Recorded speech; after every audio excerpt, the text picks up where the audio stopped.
Hey guys, this is Lucas, and if you've been following along with some of the products I've reviewed over the past couple of years, I think the one that stood out to me the most is this kind of Garmin Xero A1i rangefinding bow sight.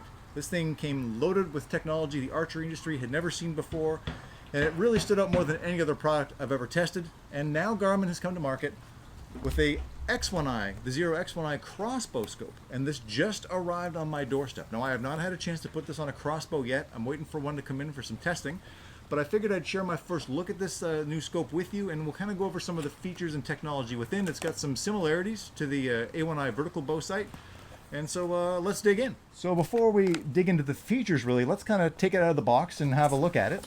Up at the top, you've got a couple of cords that we're going to need to. This one I think is just to hook it up to your computer for any software updates, and this is the one that's gonna. This is the trigger that will. This connects to the scope itself, and this is the trigger that you're going to use to take advantage of all the features. But we'll talk about that a little later. Let's pull it out of the box, and here it is. Again, at first glance, the first thing you're going to notice is it's quite a bit more bulky than a regular crossbow scope would be, and that shows up in the weight. I put this on my scale, and this is by no means a lightweight. I had this coming in at about 1 pound 15 ounces. That's with the batteries included. It takes two AAA batteries, lithium preferred, and so it's definitely stout. But it's got technology inside that weighs a little more than your traditional crossbow scope, and it's also got some serious waterproofing.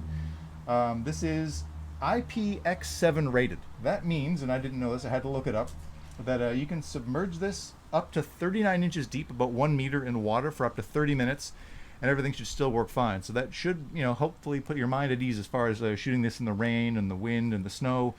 I've shot that Xero here. This is the bow sight version, the vertical bow sight. I've shot this thing in all sorts of terrible weather and had no trouble with anything not working.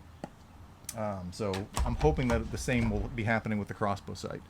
I'm sorry if you could hear any noises in the background. My neighbors are doing some work on their property, and that's showing up here as well. So let's look at some of the features and technology within. So the first thing we should probably talk about is this scope's ability to be a rangefinder. According to Garmin, this can range kind of animal targets out to 250 yards, and it can range reflective targets out to 500 yards. Now, you're not going to be shooting anything from 250 to 500 yards with a crossbow, I hope, but it does give you the ability to make that range just by looking through your scope, and then you can kind of figure out how much closer you need to get to make an ethical shot and to hopefully bring home an animal. And ranging targets is much the same as it is on the vertical bow sight, the A1i. This will be mounted near your trigger, this little button, and basically you just kind of hold this as you're ranging the sight, as you're ranging your animal. And once you let go, your range will be locked in, and you're going to be given a precise aim point inside the display screen. And it'll also show you the distance, both line of sight and the angle compensated distance. So all the information you're going to want to know, it's going to be able to compensate for angle and everything like that, just like the A1i can do. It should be a pretty versatile system for ranging, and again, it works great on the vertical bow sight. I think it should work pretty well here as well. I will give a full report on that in my review shortly after I get this thing mounted on a crossbow. Perhaps the bit of technology I am most interested in personally is called steady aim. This is something you don't actually have to turn on if you don't want it to. But I think for newer shooters or people who might maybe get a little tense and shaky when that buck comes by, I think that steady aim can help you quite a bit. The idea is that if you've got your crossbow and you're kind of rolling a little bit left or rolling a little bit right, you will be shown that inside the display. And if you're shaking, you'll also be shown that. And the more you're moving around or the less steady you're aiming, there'll be a kind of a circle around the initial dot of an aiming point, and the circle will get bigger and bigger the more you're moving or the more you're canting, and it'll get smaller and smaller the steadier you are. And it's maybe would be useful for those newer shooters to maybe not take that shot if that circle looks real big and they're not real steady. It's a cool bit of technology. You can turn it off. I think it comes off. It'll be off automatically when you turn it when you first install this thing on your crossbow, but you can turn it on quite easily from the settings menu, I'm told. Again, I'm going to be playing with that one quite a bit. Just to see how it feels for me as a I'm not a super experienced crossbow shooter. I've done it a few times. Obviously, I've had a few test bows in, but I'm much more well versed in vertical bows. So I think it'll help a guy like me quite a bit. The Xero X1i also has some other features worth touching on. The first is called the Ambient Light Sensor Controlled Display. So there's sensors in the scope, but they automatically detect and adjust the digital display in the scope depending on how much ambient light there is. So you should always be able to see the information on display. And so yeah, if you have a really bright background light, it's going to have to boost up the display light in here so you can see it. And if it's fairly dark and early morning or kind of getting close to sunset, then it'll kind of turn the display intensity down a little bit. Now you can override all this yourself. There's buttons in there to make it brighter or dimmer depending on what you need. But a lot of that should be taken care of for you by that kind of ambient light sensor control inside.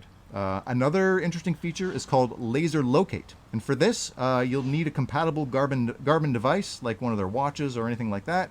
And the idea is that it will estimate the bolt's location at impact. So if you wait an hour or so after your shot, or even overnight if you think you had a suspect shot, the laser locate feature will tell you where the impact happened so you can start the tracking process right there. It's, again, I've not used this before. They have a similar thing with the vertical bow sight. I've not really used it myself, but at least it's if you have another Garmin device to pair that with, that could come in pretty handy.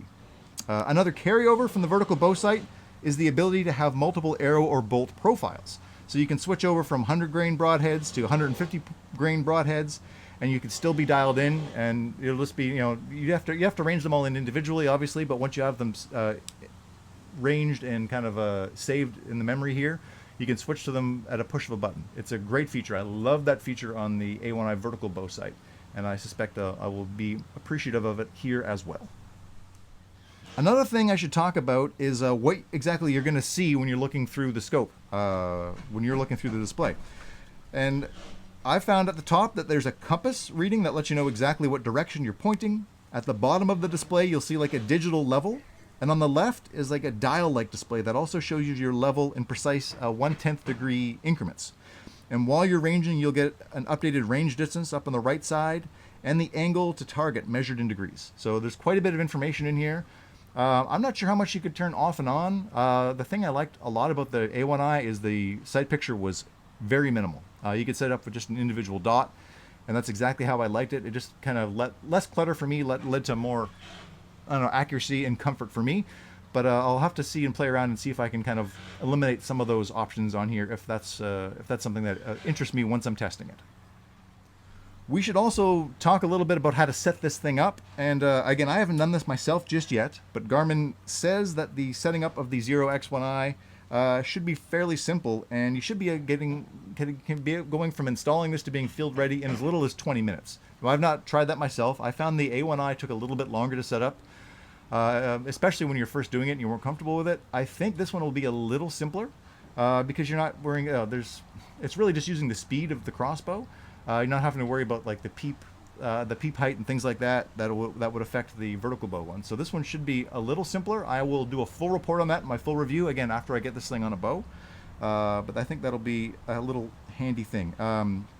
According to Garmin, once you've got a 20-yard aim point set, the scope will use the crossbow's speed and internal algorithms to provide the remaining aim points out to 80 yards. So that should be, again, you really just need to get this thing zeroed in at 20 and have the right speed of your crossbow, and you should be good to go.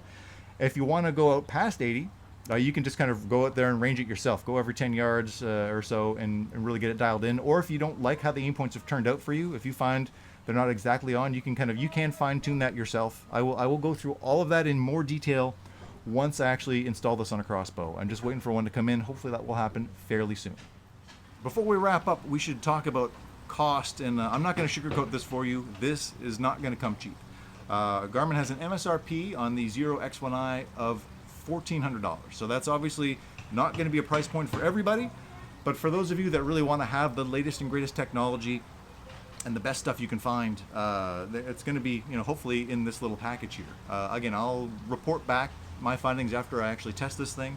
But yeah, the cost is going to be a real detriment to a lot of folks, but there's folks out there, who like to upgrade their scopes and like to have the best rangefinders, and this will hopefully put it all in one. And I think that's going to be Garmin's plan. Another thing you're going to have to consider before laying down the $1,400 to buy this is it legal to use where you hunt? There are a couple of states that are not going to allow this. I can promise you that. You're going to have to do some research on your own to find out exactly what those are. I've done some preliminary research on my own, and it looks like the majority of states are okay, and Canadian provinces. I live north of the border. It's okay where I am. But you are going to have to check yourselves just to make sure before you kind of drop that kind of coin whether or not it's legal to hunt where you are. I think that's about it for now. Thank you so much for watching. Again, if you like what you see, please do like, share, and subscribe. It helps the channel an awful lot. We'll see you again soon, hopefully with a full review in a few weeks.